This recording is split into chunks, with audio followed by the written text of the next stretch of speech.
Hi again, third grade. The video today has two parts to it. The first part is looking at our little packet that we have for Pancho, Rabbit, and the Coyote, the story that I read to you last week. And you've already done the last 2 pages, and I had already given you the answers to those at the end of the last video.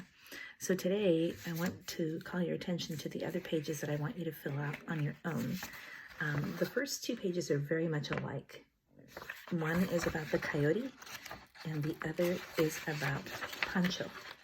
And they are called character maps. And what you do is you look at each bubble in your circle and you see what it is we're trying to fill in that circle with. For example, on the coyote page, it says, there's one bubble that says he acts that way, however he acts, and what he feels, how he looks, and what he says. Just to give you a couple of examples of ways to fill this out, the coyote, I think, acted greedy because he kept saying, well, after I do this, I will need to eat all of your rice and beans, or whatever the food was that Pancho had brought with him. He feels hungry and dizzy and tired. Pancho kind of feels the same way. Like, he feels hungry and dizzy at times too. And he feels sad because he's missing Papa.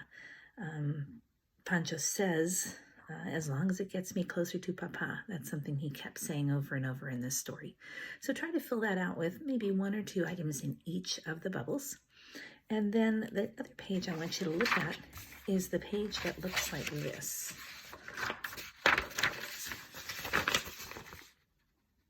And this is the page I really want to see from you.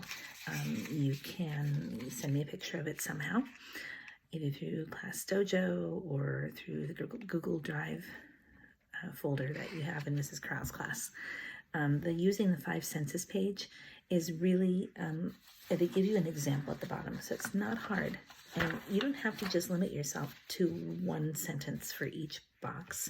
You can do 2 or 3 sentences because there was a lot going on in this story. Just to give you some examples, a sentence for the see section, where you see one of the 5 senses. Pancho saw the stars. Okay, in the hear section, Pancho heard his mom talking to Senora Duck. In the touch or feel section, Coyote felt the hot sun. So you don't always have to stick with Pancho. You don't always have to stick with Coyote. You can tell something about Papa, or you could say, taste. The family, because the whole family ate this, the family tasted mole, tortillas, rice and beans. And then they give you the one for the coyote at the bottom with smell. The coyote smelled the mole. And mole is that sauce that they put with tamales a lot of times with the spices and chocolate. So give me at least 1 sentence for each of the 5 boxes for the 5 senses page. And send me a little picture of that when you're finished with it. And then the other 2, the character maps, you can do on your own. And I'll probably talk about it at some point with you on another video. Okay, thank you. The second part of our video today is a story that introduces some around the house words that we're going to be learning. The story uses a few of the same words that are in your packet, but I'm going to start with the story just because it's kind of a fun little story. I think we've had this character before, either last year or this year. It's called Bear at Home, Oso en Casa. There are several places where Bear is. He's at home, he's in the city, he's planning for a birthday party. There are a lot of things that Bear does with this, his family. So this is about him being around the house. And this is both in Spanish and English. This is Bear's house, and this is the key. En esta casa vive Oso, y esta es la llave.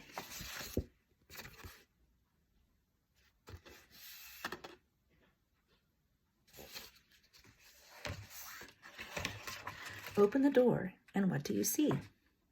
Abre la puerta. ¿Qué es lo que encuentras?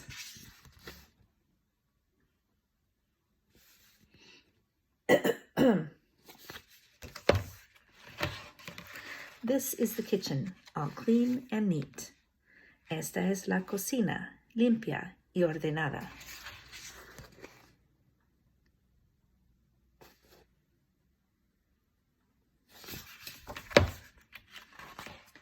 And this is the dining room where Bear likes to eat. Y este es el comedor donde a Oso le gusta comer.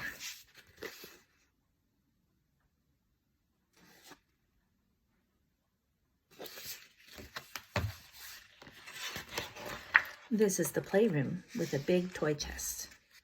Este es el cuarto de juegos con una caja enorme de juguetes.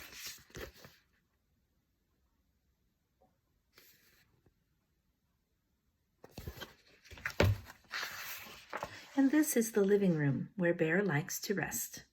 Y esta es la sala donde a Oso le gusta descansar.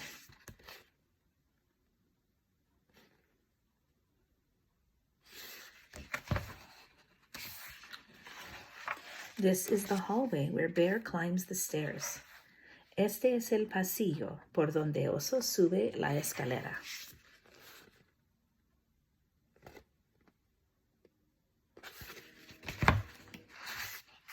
And this is the study with a big comfy chair. Y este es el estudio con un grande y cómodo sillón.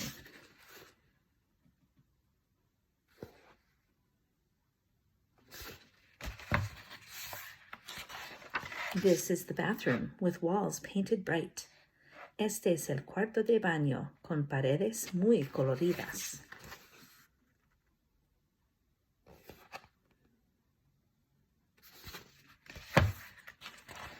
And this is the bedroom where Bear says goodnight. Y este es el dormitorio donde Oso dice buenas noches.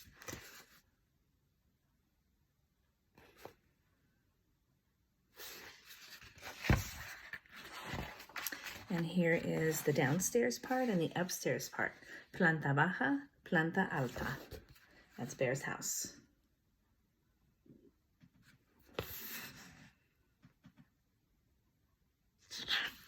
And a couple of things that maybe you picked up on in here. First of all, it was a rhyming story in English, not so much in Spanish.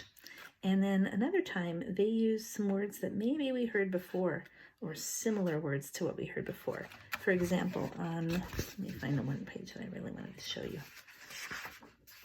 On this page, it uses the phrase, le gusta comer. We had a very similar phrase that we used before. We said, me gusta. Me gusta means I like. And le gusta, he likes. And remember, there's always that kind of a verb after it. We had the word comer before. We had the word estudiar when they use estudio, which is the study. So hopefully maybe you picked up on a couple of those things. The last thing I want to do with this today is talk about page 23 in your packet. So fill it out with me at the top, and then I'm going to have you just do the bottom part on your own, and we'll check it another time. So it says at the bottom of each picture, copy the Spanish word.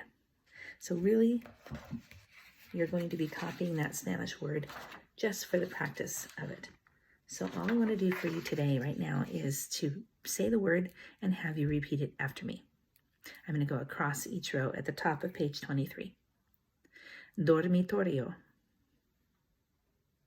vaso, cocina, casa. It would be better if I showed you the pictures at the same time. So that was that first row going across. Please repeat. Sala, baño. And in the story, they said the word cuarto de baño, which is the formal word for bathroom, the room of the bath. Toalla, cama. You notice in toalla, the LL makes a Y sound. Toalla. Last row, estufa. Televisión. That looks almost exactly like our word for television. Lámpara. Teléfono. Okay, so all of those four words at the bottom, estufa looks a lot like stove. Televisión, lámpara, and teléfono are definitely cognates that we've talked about before, where the word looks a lot like our English word. So your job is to, first of all, write those words in Spanish at the top of the page, just to get practice writing Spanish. And at the bottom of the page, they give you the English word, and you are to write the word in Spanish again at the bottom, matching the English word. All right, thank you.